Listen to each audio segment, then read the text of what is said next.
Whenever you're ready. Okay. Hello, I'm James Stratton, for those of you who don't know me. I'm just going to ask a question real quick. How many of you here, you can raise your hand, know anything about like the history of soccer? Anyone? No one does. No one knows anything. Well, I'm going to ask you, can you tell me what you know? Like the extent of your knowledge, you know? The extent of my knowledge? Well, not the extent of your knowledge, but just a common fact. I loved playing soccer. I was on the soccer teams. And I remember that it may not have even started as soccer. I don't remember that part. Okay, yeah. That's about the extent of knowledge that I once knew. Didn't know much, but I love soccer so much. You know, I play it, watch it, love it. So I thought for my project I'd do it on the history of soccer and look more into it. So, next slide. There were 3 forms of soccer once, very raw. But you had Harpstrom from Rome, you had Kuju from China, and you had Waggavaliri from Australia. So the first one we'll be talking about is Kuju, and it was originated in China around 350 BC. I know there, I'd say 2nd century, but that's only because that was the earliest known sighting or form that people saw. But Kuju started as a military training exercise, really.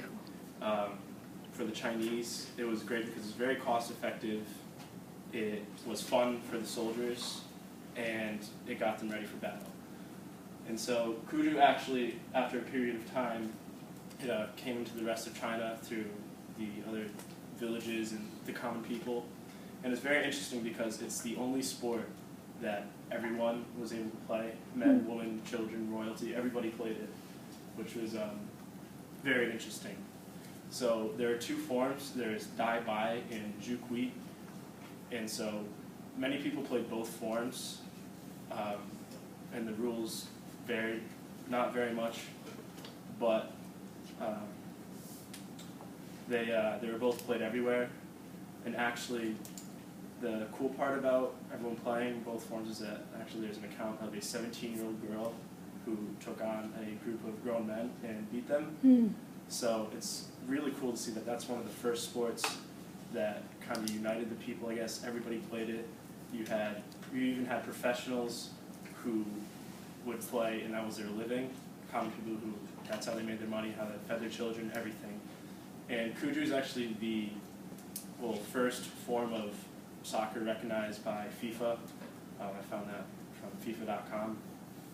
And it's the rawest form. It's not very much like modern soccer, and Harpstrom is more like modern soccer, which I'm going to go into now.